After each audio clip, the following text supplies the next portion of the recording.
You might assume that because we talk about scams more often, we're getting better at avoiding them. And in a way, we are. The total percentage of people losing money to scams dropped in 2025. But the financial and emotional damage left behind remains immense, simply because the tactics have grown incredibly complex. The Better Business Bureau tracks this evolving threat through the BBB Risk Index, a calculation that multiplies three factors: exposure, susceptibility, and median dollar loss. This means a rare, targeted scam costing your life savings is mathematically riskier than a generic spam email sent to a million people. Looking at this data table from the 2025 report, we can see exactly how this index ranks the danger.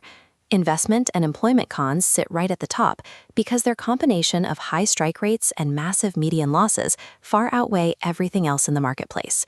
But to protect yourself from these top 10 threats, you don't need to memorize this data. You really only need to recognize the two mechanical playbooks driving all of them, the carrot and the stick.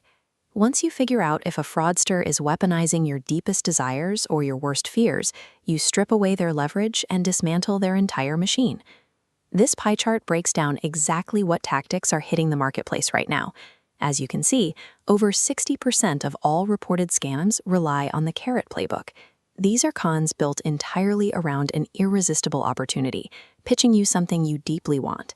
The absolute riskiest carrot on the list is the investment and cryptocurrency scam. Fraudsters hook their targets by promising massive financial returns with practically zero risk. Often, this plays out through a fraudulent initial coin offering, or ICO.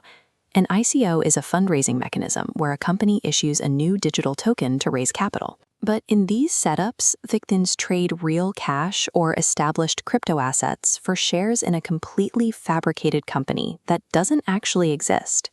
The second riskiest scam pivots from wealth to stability. Employment grifts prey directly on people who are desperately looking for a job or the flexibility of remote work. The trap usually snaps shut using a fake check mechanic. The scammer hires the victim, overpays them for home office equipment, and instructs them to wire back the difference.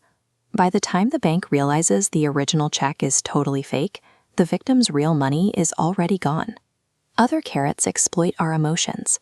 Romance scammers spend months building deep trust and affection before casually introducing a surefire crypto investment. Meanwhile, sweepstakes cons manufacture sudden euphoria, promising a massive prize that just happens to require a sudden, upfront processing fee. Then you have the sheer volume plays, online purchases, and counterfeit products. Fraudsters flood legitimate social networks with targeted digital ads offering incredibly steep discounts. The buyer either receives a cheap knockoff or absolutely nothing at all. These tactics work so well because they short-circuit our critical thinking. When someone offers us wealth, love, or a massive bargain, our brain actively wants to believe the lie. On the other end of the spectrum is the stick.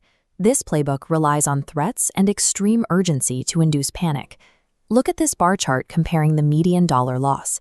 Even though stick methods make up a much smaller percentage of total scams, they extract $241 per incident, nearly 3 times the financial damage of the average carrot. The engine driving these high losses is social engineering. A scammer manufactures an immediate crisis, like a locked bank account or a compromised password, forcing the panicked victim to hand over their sensitive data to fix the problem. Often, they rely on outright impersonation.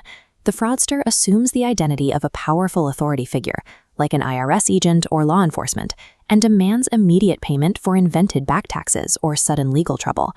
Debt collection and home improvement cons use similar intimidation. They apply relentless harassment over the phone, or even show up physically at your door, pressuring you into paying for imaginary debts or shoddy emergency repairs. Whether they use a carrot or a stick, every scam eventually reaches the extraction phase. And the specific payment method they ask for is one of the clearest warning signs you can spot. For high-loss cons like investment and romance fraud, criminals almost exclusively demand cryptocurrency. They want digital assets because once the transfer is made, the transaction is totally anonymous and completely irreversible. Conversely, the high-volume traps, like fake online purchases, rely heavily on standard credit cards. They blend in with everyday digital shopping habits to process as many small payments as possible before their merchant accounts get flagged. Ultimately, The stick playbook relies entirely on velocity. The scammer has to push you to that extraction phase before you have a single second to verify their threats with logic. Beyond the immediate financial loss, nearly 30% of victims report severe, lingering impacts on their mental health. People who fall into these traps are often left with overwhelming anger, debilitating anxiety, and a complete loss of trust in the digital marketplace. But this is where you can take back control. At its core, a scam is just a mechanical system. If you remove the emotional reaction they are trying to provoke, the entire machine falls apart. If you encounter a carrot, an unexpected job offer that overpays, a guaranteed investment, or a massive prize that demands an upfront fee, force yourself to pause. Recognize the lure for what it is. If you are hit with a stick, a frantic text from a locked account, or an aggressive phone call from someone claiming to be the authorities, hang up immediately. Then, independently verify the claim through official channels. Scammers will constantly rotate their stories and invent new personas. However, recognizing these underlying mechanics makes it far more difficult for their psychological levers of desire and fear to actually work.